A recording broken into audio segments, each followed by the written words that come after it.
Hello and welcome to the Dream Team Professor podcast. It's the end of game week 16, and in this episode we're going to go over all the top point scorers and key talking points from the last round of fixtures, including Man City versus Chelsea and Arsenal versus Newcastle. And then it's the end of the month, so we get our new transfers today, and I'm just going to go over a quick team update and then show you how I've used the last remaining transfers that I had left. If you're not subscribed already, please do subscribe to the YouTube channel, and if you're listening on Spotify, give us a follow on there as well. We'll start with Brentford versus Liverpool, which finished 3-1 to Brentford. It was another disappointing game for Liverpool. I'm not quite sure what's happening there at the minute, but the star man went to Bryan Mbeumo.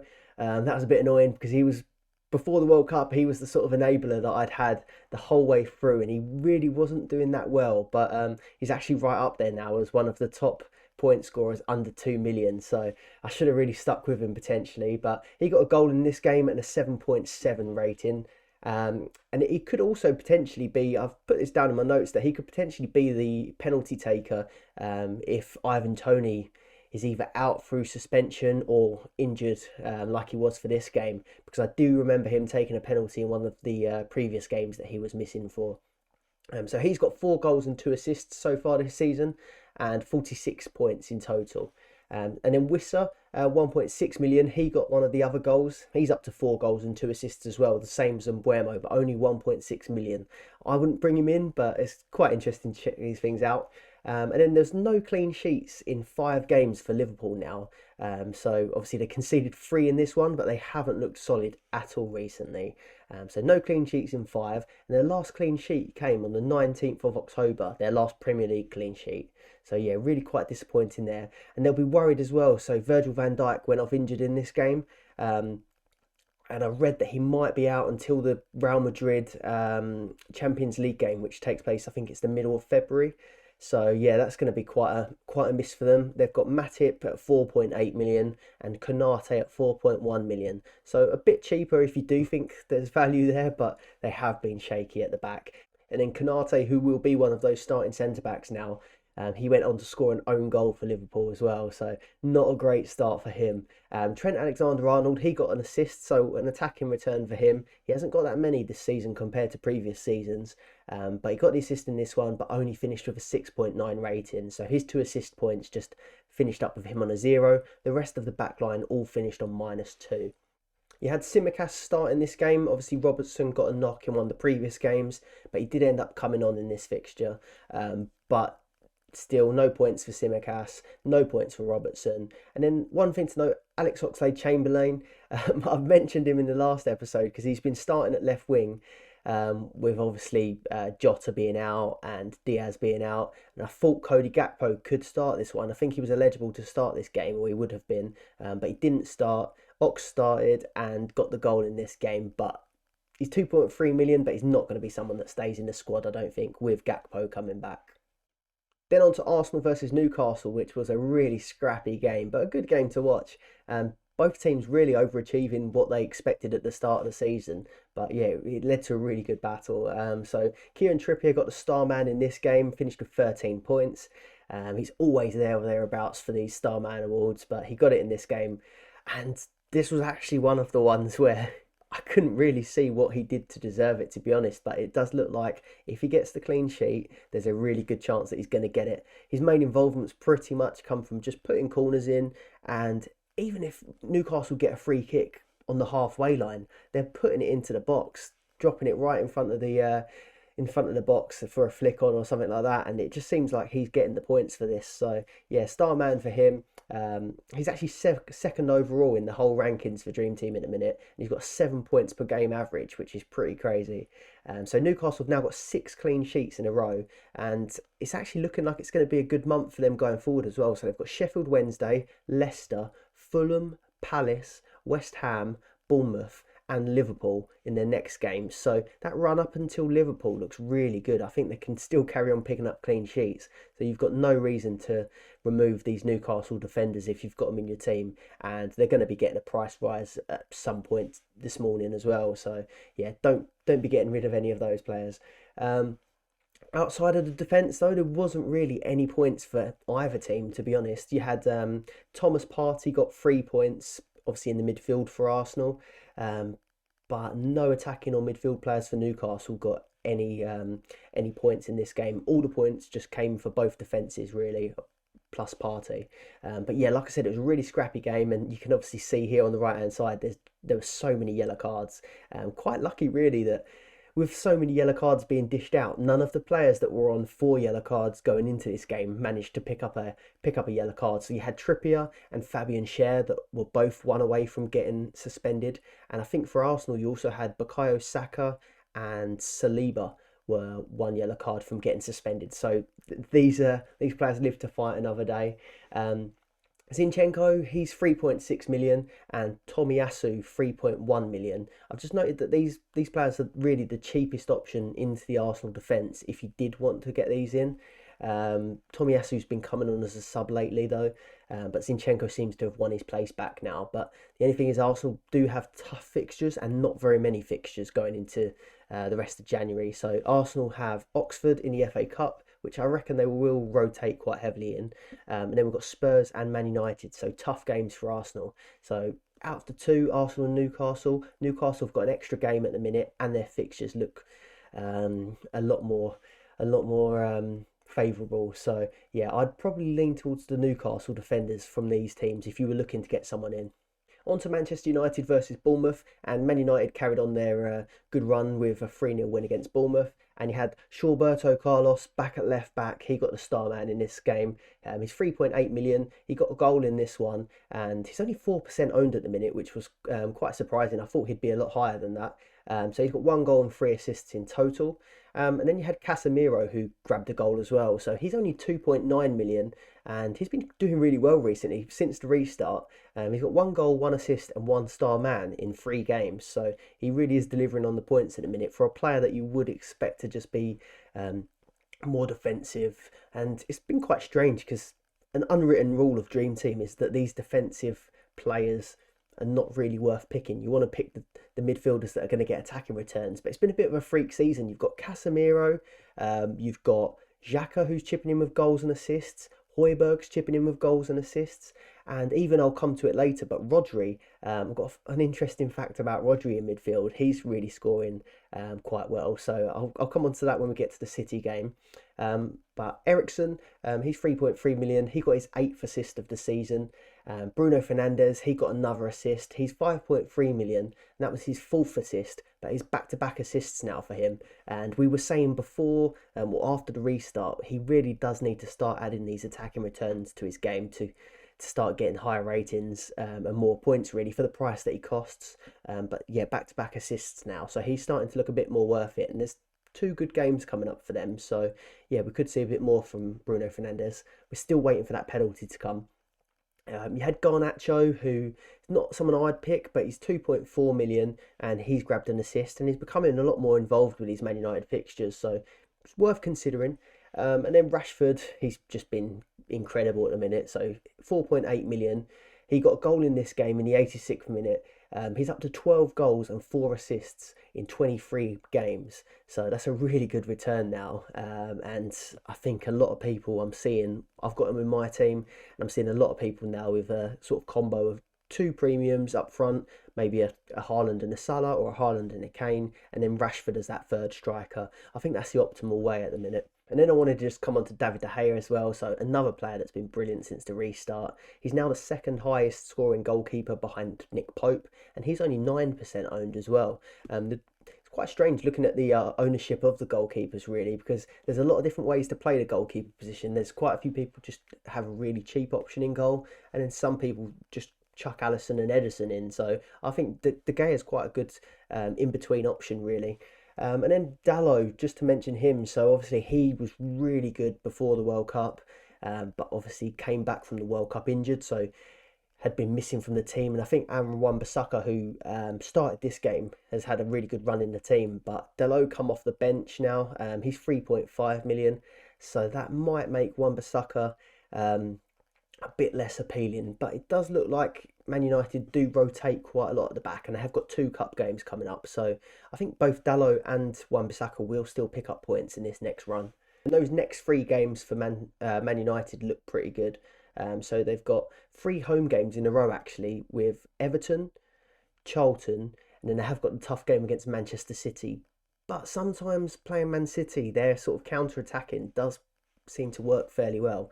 And then they've got Arsenal away, so two really good fixtures in the cup, and then City Arsenal might be two tougher fixtures. But I'd still hold fire if you've got Man United defenders. You might want to keep them in for those first two, and then maybe transfer them out for the City and the Arsenal games potentially. Then we had Crystal Palace versus Spurs, which finished 4-0 to Spurs.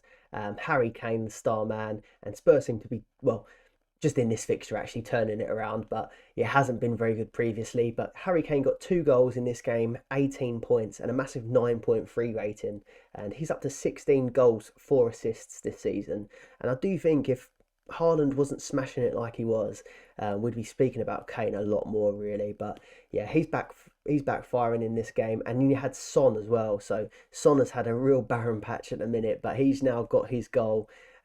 He got 8 points and an 8.2 rating. That's his first goal in 8 appearances, which really isn't quite good enough, really, for Son. Someone that's won the Golden Boot recently as well. So yeah, he really does need to crack on now, but he's not anywhere near being considered a dream team asset at this point, I don't think. Then you had Perisic, who, again, he's been brilliant since they signed him. Disappointing in Dream Team because he's listed as a midfielder, so he doesn't get the clean sheet points. But he got another assist in this one. That's his 8th assist of the season. So, yeah, if you imagine if he was playing in that defence as well, they haven't kept that many clean sheets, but it would have really added to his points total. And then Doherty, 2.1 million. Really good value here. I think he started the last 2 games now at right wing back. 2.1 million, and he grabbed a goal, and it was his first attack and return this season actually. So yeah, I'd expected more from him, but they did have a phase where they just didn't know who they knew Perisic was the best wing back, but they've been going through Doherty, Sessegnon, Emerson Royale. There's plenty, but it looks like they've finally settled on Doherty and Perisic. And the main talking point really from this game in terms of Dream Team really is just Harry Kane scoring those 2 goals and getting the star man. I think Kane versus Salah for me is a really big decision at the minute. Salah's tailed off a little bit, and Kane still keeps delivering, but he's in a team that's not been playing so well. Whereas I know Liverpool haven't been playing well, but they've been creating plenty of chances. So you think Salah would deliver eventually, but it's a tough one at the minute because Kane's quite significantly cheaper than Salah. So we'll probably come back onto that as well a bit later. But yeah, it's given people a lot of thinking to do, that one. Then I'm going to skip forward until the latest game. So this actually was just yesterday's game, but I like to cover the games that have the most ownership in terms of Dream Team first.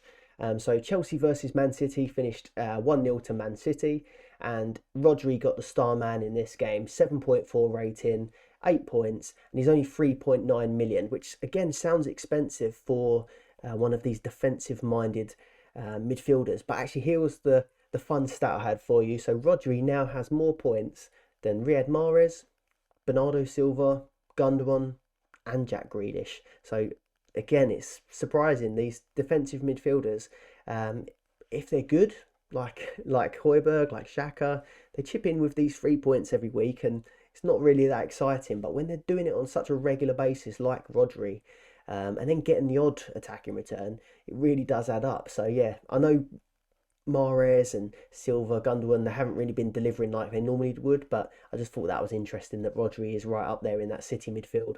And then the main talking points really from this game. So you had Phil Foden started, Cancelo started, and Walker started. 3 players that have been really out of favour at the minute. So that gave us all a lot to think about, because if you were looking to take these players out at first, or if most people wouldn't have them, I think, but Cancelo was one that a lot of people hung on to potentially. But you probably had in your mind that I'm going to get these players out or I won't go near them, and then they're back in. So it's another thing to think about.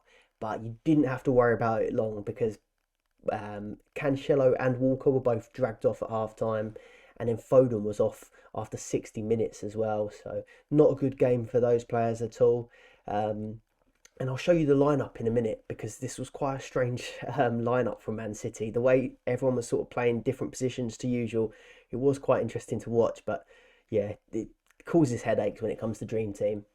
Then I'm going to mention Rico Lewis. So he's been added to Dream Team. He's 2.5 million.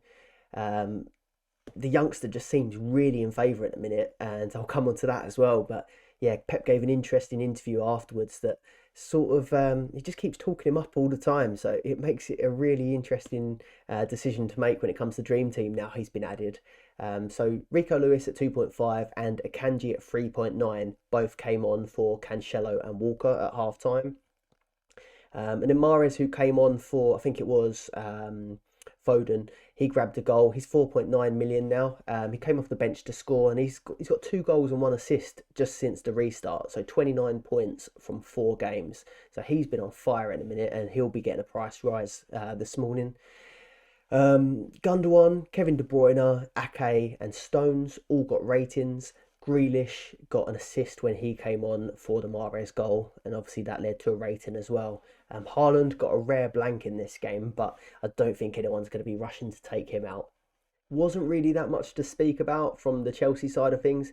If you did have Chelsea defenders or maybe Kepa in goal, you probably did get away lightly with just the 1 goal, to be honest. So you might have been a bit worried that Haaland could end up putting 4 past you, but it turned out okay, that side of things. But it was a really bad game for Chelsea in terms of their squad, because Sterling got injured in the first 5 minutes and he's only just started to look like he's improving. Mason Mount was on a good run. He wasn't fit enough to play this game. And then Pulisic went off injured as well. So they really are in trouble going forward. Aubameyang didn't really look like he had anything. Havertz was okay, but yeah, it really looked quite worrying for Chelsea. It was actually their young players who they bought on as subs that looked the most exciting with their work rate. But yeah, it's a bit of a troubling time for Chelsea, I think, at the minute. And here's what I wanted to show you. So this was the starting lineup from Man City.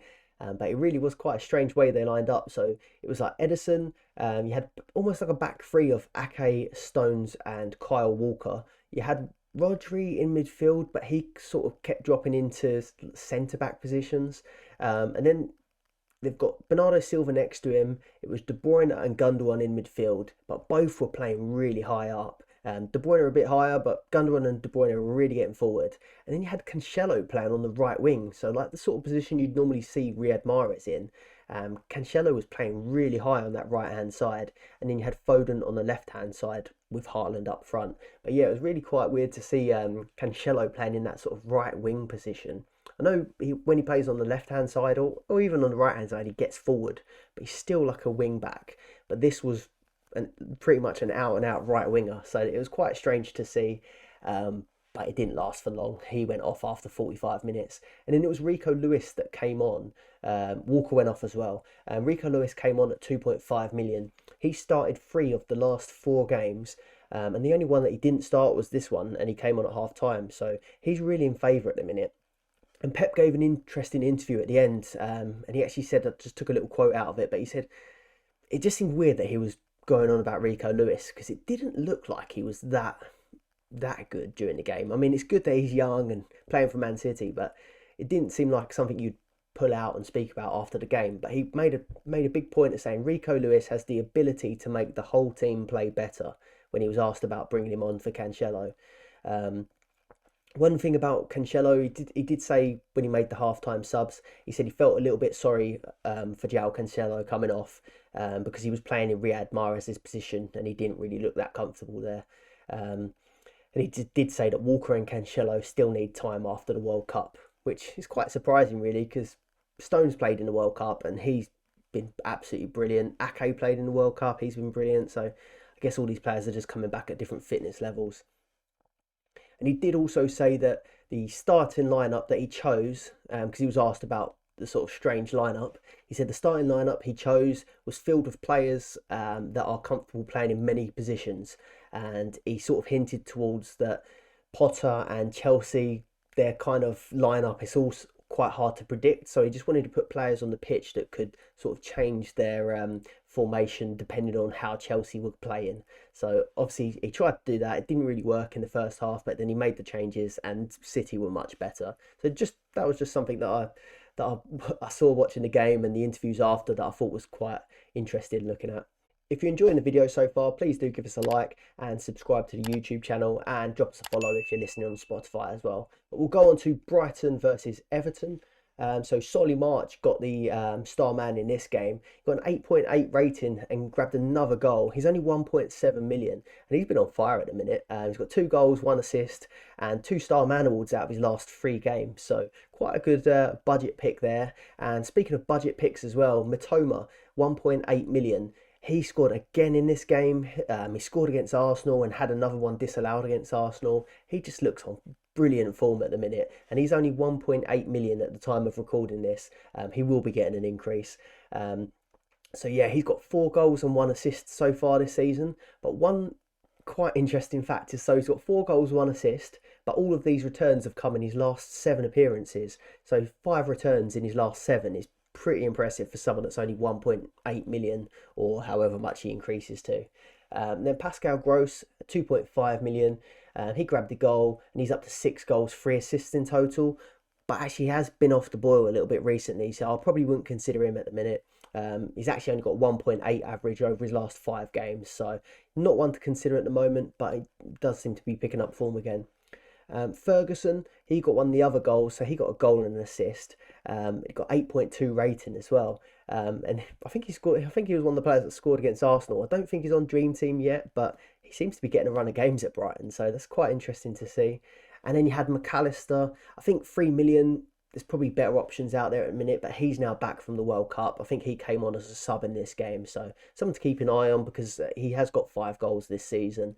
But I think there is a lot better options around that 3 million mark at the minute. And then there was for me, a disappointing goal from Everton. So Demarai Gray scored a penalty in the 92nd minute.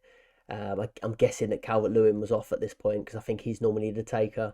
But I had Estepinian in my defence. I've just had no luck with it. He just keeps conceding late goals. He got a 6.9 rating here, so I just can't seem to get the points for him. So I don't think I'm going to hang on to him any longer. But yeah, Everton got a penalty right at the end, got the goal, and cost me my Estepinian clean sheet and the rating. And Veltman as well was on a 6.9, so really quite close for some of these Brighton defenders. Just a little reminder, I have got the timestamps below, so if you're not so interested in some of these lesser owned teams, you can skip ahead to the team update part of the video. But we'll cover Leicester versus Fulham, and it finished 1-0 to Fulham. Mitrovic was the goal scorer in this one, but Bernd Leno got the star man. He's got 12 points from this game and he's 2.5 million. Probably not someone that I'd consider, but Mitrovic probably the main talking point. So 5.2 million. He got his goal. He's on 11 goals, but that was his 5th yellow card and he's now suspended. So yeah, a bit disappointing there. It seemed like it was only a matter of time before it would eventually happen. He is someone that does play on the edge a little bit. So he's one of the first people from our list that has got that 5th yellow. I think it was actually Maddison who that happened to earlier in the season as well. Willian, he got an assist. He's 3 million. But Leicester now are 3 losses on the bounce. After having a really good run and looking much, much better, they now seem to be spiralling again. So yeah, not good for them at all. You had Tielemans got a rating, but Barnes, Vardy, Castagna, all those players blanked, so quite disappointing there. Leicester have 3 games in a row now away. Gillingham, Newcastle and Forest. So not the worst fixtures, but they're not looking good at all at the minute. Southampton versus Forest finished 1-0 to Forest, who they seem to be picking up a bit of form at the minute. And Serge Aurier, 13 points and star man in this game. And he got a goal against Chelsea in the last game as well, so maybe, no, I'm not even going to say it. Don't put me in your team. But he's 2.5 million. Johnson, he got the assist, 4 points. Awonyi, he got a goal and a rating, 8 points for him. James Ward-Prowse, probably the most owned player from Southampton, I reckon. He got a rating in this game. But yeah, their defence has been terrible lately. I wouldn't go for Nottingham Forest, but their fixtures do look okay. Blackpool, Wolves, Leicester, Bournemouth, Leeds and Fulham. So if you're feeling brave, looking for a budget player, you could go there, but I think there's a lot better options. Leeds versus West Ham finished 2-2. It was Nonto that got the star man. He got 13 points and a goal. Rodrigo got a goal and he's just racking up the goals this season. He got 7 points in this game, but he's now into double figures, so 10 goals for the season. You had Somerville assist, he's 2.6 mil. He's now got 4 goals, 2 assists. And then Harrison, who he's been really poor, to be fair, this season. I don't know if it's last season or the season before that he was actually quite a high point scoring, but he really hasn't done it this season yet. Paqueta, he scored a penalty, 45th minute, cheeky penalty as well. Funny little run up and then a no-look penalty into the top corner, showing his Brazilian flair. So yeah, quite strange to see him taking the penalties with both, Rice I think used to take them. You had Bowen on the pitch and Skamaka as well. So I guess Paqueta is the new penalty taker for now. So he got 8 points and he's only got 1 goal, 3 assists this season. So not great, but did look a lot better in the World Cup than he does for West Ham. Skamaka, he got his 7th goal of the season and that was a really good goal. Hopefully if they can keep Skamaka fit, they might be able to pick up some form again because they have been poor recently. And then Leeds, I had mentioned that I really like their fixtures at the minute, but the defence is quite unpredictable. They look like they can score against anyone, but clean sheets aren't the best for them. But yeah, have a look at their fixtures. I think Meslier, Strick maybe, or Koch as well. They've all got, they're all quite cheap players that have got good fixtures if you fancy them. But yeah, it is a bit of a gamble. And then the last game before I do my team updates, it was Aston Villa versus Wolves, which finished 1-1. You had Podence, who got the star man in this game. He got a goal and 13 points. He was subbed at half time. I'm not sure if that was an injury or just rotation. I'm not quite sure, but he doesn't seem, I've seen him get subbed quite a lot recently, so he doesn't seem like a player that can sort of play the full game at the minute. You had Moutinho got another assist. He's 1.8 million, but again, like 1.8 million, similar price to Mitoma, who's got a real attacking threat, so I wouldn't consider him. Kilman got a rating in defence, but he's 2.9 million, one of the more expensive defenders for Wolves.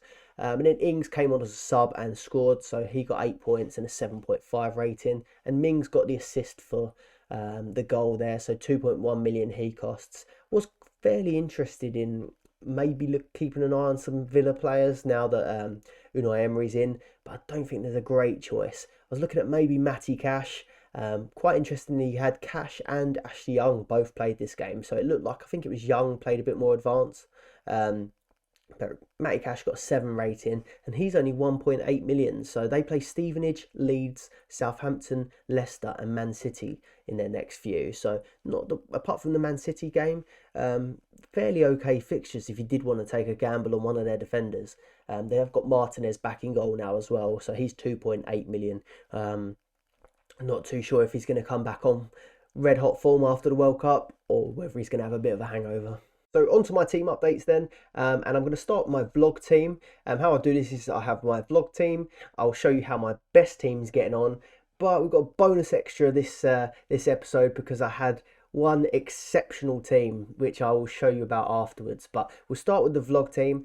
So this got 101 points for the game week. Total points is up to 1,060. The overall rank on this one is 17k. I've got no transfers remaining. I did have 4, but I'm going to show you how I used those before the end of that transfer window, which happened this morning. So starting in goal, I had De Gea. Obviously a really good week for him. Kieran Trippier and Fabian Schär, again, really good weeks for the Newcastle defenders. Trippier obviously picked up the star man. 20 points is massive for him as well. So these two are both on a yellow card suspension tightrope, but we're closing in on the point where that sort of gets wiped and extended. So yeah, we'll probably be okay, I reckon. And then Estepinian, been really unlucky with him. I don't think it was a bad idea, a bad pick, but he's just been unlucky. He could have got an assist point for an own goal that was scored against Southampton. Didn't get the points for it. I think he got 6.9 and another really close rating. Conceded late goals against Southampton and then a 94th minute against Everton. So unlucky, but yeah, not happy with how he's panned out. -3 points for him. Bruno Fernandes, 15 points. He's really picked up form, back-to-back assists. Almiron, slow week for Almiron, but what can you expect? He's been overachieving recently. Still think he's a really good pick, but this week has been a little slow for him. De Bruyne, again, 5 points for De Bruyne against Everton and Chelsea. You probably would have expected more from him. He's had a little bit of a price decrease, I think. Ødegaard's been fantastic. 2 really good games from him. chipping in with goals and assists now. Really good showing from Ødegaard. Rashford again, I've got him up front. Brilliant, 15 points. Salah, it's been another slow week for him. Liverpool just aren't looking that great at the minute. And then Haaland, 4 points for Haaland. That's unheard of really for him across 2 games, but you're not going to take him out. So yeah, that's my team at the minute.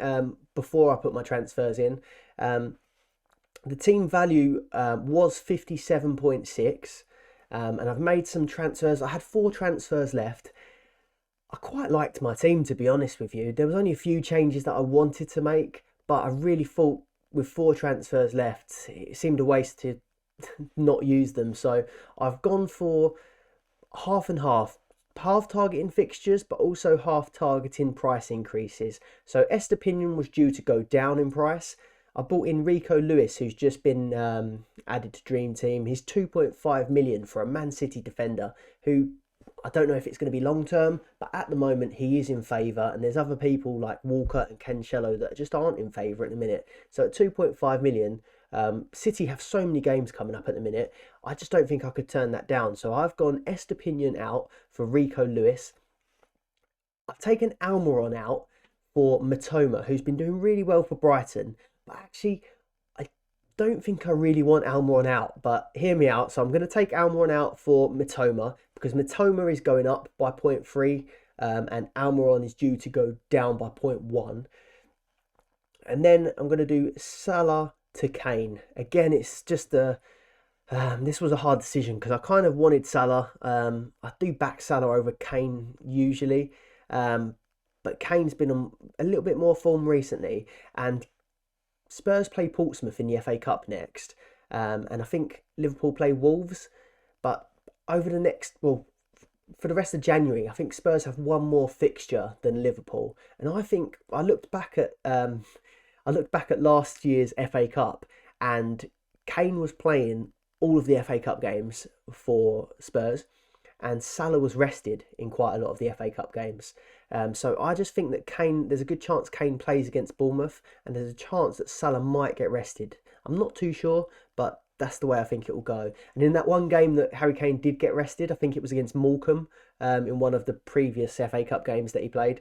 They weren't doing well. He came off the bench and scored. So yeah, I'm going to just go with Kane. I think Salah was going to go down, Kane was going to go up. So I think it just makes sense for team value for the moment, and I can always switch back. I've got money in the bank. So this team value now is 57.2, and I've got 2.5 million in the bank. That's took my team value up to 59.7 compared to 57.6. So I've got quite a big gain there. And then what I was thinking of doing, if I really want Almiron back, now Ødegaard's gone up 0.3, I could sell Ødegaard for Almiron, buy Almiron back for a little bit cheaper, and I've made a bit of money on Ødegaard. That's the theory and the logic there. But the Rico Lewis one's probably the biggest move, because he's just got so many more fixtures with Man City, and there's a good chance that, like yesterday, he can come off the bench. So yeah, that's my team for now. And here's just a little look at how that team looks after the transfers have gone through. So De Gea in goal, Trippier, Fabian Schär and Rico Lewis. I've got Bruno Fernandes, Mitoma, Kevin De Bruyne and Ødegaard, Rashford, Kane, Haaland up front. Then I have my best team at the minute. So this is my team with the most points. Bit less on the game week points. I've got 93 game week points on this team, but still not bad. Total points is up to 1,080. A little bit of a rank drop. I got to 8k and it's dropped down to 10.5k, so not ideal. But again, I had 4 transfers left to use on this side, so I used them all to chase price increases. But my team's actually, my vlog team, and my best team got really similar. The only difference was Cancelo was Fabian Schär. That was the only difference between that and the last team initially. So I've tried to take a bit of a different route, and I'm going to try and capitalise on these Man City extra fixtures. I think at the start, when I did my January players to target video, I think they had like 7 fixtures, where some of the other teams had 6 and 5, and there's a good chance where they're in all the cups that they could get a few extra ones as well, I think, along the line. So I've gone for a more City heavy team. So this initially was De Gea, Cancelo, Estepinian, Trippier. De Bruyne, Fernandes, Almiron, Ødegaard, Haaland, Salah, Rashford. So I've gone Estepinian out for Rico Lewis again. Bruno Fernandes out for Mahrez. Cancelo, I've gone for Akanji. And Ødegaard, I've gone to Fabian Schär. So the thinking behind this is obviously Cancelo's kind of out of favour at the minute, and he's usually quite up there for Starman Awards and 7 ratings. But if he's not in favour and he's either coming off the bench or he's getting dragged off at half time like he was against Chelsea, I don't think he's going to get these Starmans or ratings like he was before. So I'm sort of trying to do a bit of a 2-for-1. So I've taken Cancelo out, so one City defender out, and I've replaced him with 2 cheaper ones, Rico Lewis and Akanji. So I'm hoping that I can get more points if they both feature. I can get more points from Akanji and Lewis's clean sheets than I would have for the value of Cancelo. Obviously Mahrez for Fernandes, that's pretty much decision based on fixtures again. I just think Mahrez is in good form. He was going to have a price increase, and there's more fixtures for this City team. So I'm going to have sort of De Bruyne and Mahrez in that midfield for that really good run of fixtures.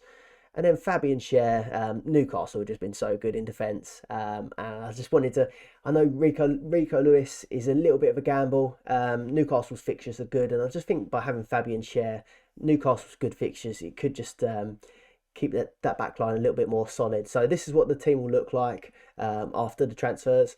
So De Gea, Akanji, Lewis, Trippier and Schär. So I've kind of got a bit of a hybrid going on with 2 City, 2 Newcastle, and then David De Gea. Newcastle have been really solid. Man City haven't been that solid, but I just think in pure fixture volume, I think they'll keep clean sheets in their run. And then the midfield, I've got De Bruyne, Mahrez and Almiron. Again, De Bruyne and Mahrez, you've got to imagine that they're going to get quite a few returns in this run of games. Almiron, happy to stick with him. The fixtures are good for Newcastle. And then up front, I've actually not done the Salah to Kane move to keep these a little bit different. My two best teams, I don't want them to be exactly the same. So I've gone for Haaland in this team, Salah and Rashford. So yeah, if I'm not quite sure whether Salah or Kane's the best pick, I kind of got a little bit of the best of both maybe here. So yeah, that's my team for now. And obviously it's starting to look a little bit City heavy. Might have been a little bit influenced by, I listened to the Dream Team Tonic podcast. So you have to check those guys out. But yeah, they were sort of addressing the whole City scenario there. And I do think this run of fixtures could be quite good for them. The team value for this one, it was 60.3. It's now 61.4. So not as much of an increase as the last side.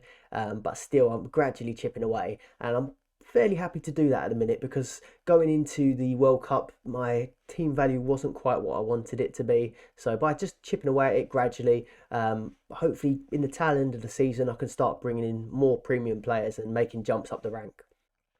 Then something a little bit different I just wanted to throw in. I know I only normally show 2 teams, but I had this one team this week / month where actually Ben from the Dream Team Tonic dropped us a message to let us know, but I didn't realise, but this team here was number 1 in the world. They have a weekly, so on Dream Team you have an overall ranking, a monthly ranking and a weekly ranking. So it was actually number 1 in the world for the week. So 163 points scored this week for this team. So I had De Gea, Shaw, Maguire, Wan-Bissaka, Trippier, Bruno, Mahrez, De Bruyne, Haaland, Kane and Rashford. So 163 points was the most points scored in the world that week. So I'll take that. It's a bit of a small win because I'm not doing too well in the overall leaderboard, but hopefully I'm starting to do something a bit better. And then I started to look into the monthly leaderboard because I in the back of my head I knew that they do some sort of prizes on Sun Dream Team for these sorts of things, and it was actually the prize was if you were top for the monthly leaderboard, you win a PS5. So my ears pricked up a little bit there. I had a look and I was like 20th in the world, and I was having a look at who was above me, and the only player that I really had that was different to anyone was Mahrez. So I kind of needed Mahrez to get like 2 goals or something like that to maybe be in with a chance. Obviously, Mahrez didn't start, which was disappointing. He came off the bench, scored the goal, and then that last 20 minutes, I really was praying for another goal, but it just didn't happen. I missed out on the monthly prize by 7 points, I think it would have been. If I had 7 points extra, I would have got my hands on that PS5, but didn't quite happen. So 294 points for the month in the end. But yeah, that was quite an exciting thing this week/month. So that's it for this month. So by the time you're watching this, you'll have your new lot of transfers. And then I've got a January transfer video that I filmed about a week ago. So it's a little bit out of date, but it will give you the best players to target in January and the best fixtures. So I'm going to link that here. And also, if you've enjoyed the video, please do like and subscribe to the YouTube channel. Give us a follow on Spotify if you're listening on there as well. So we'll see you on the next episode. Goodbye.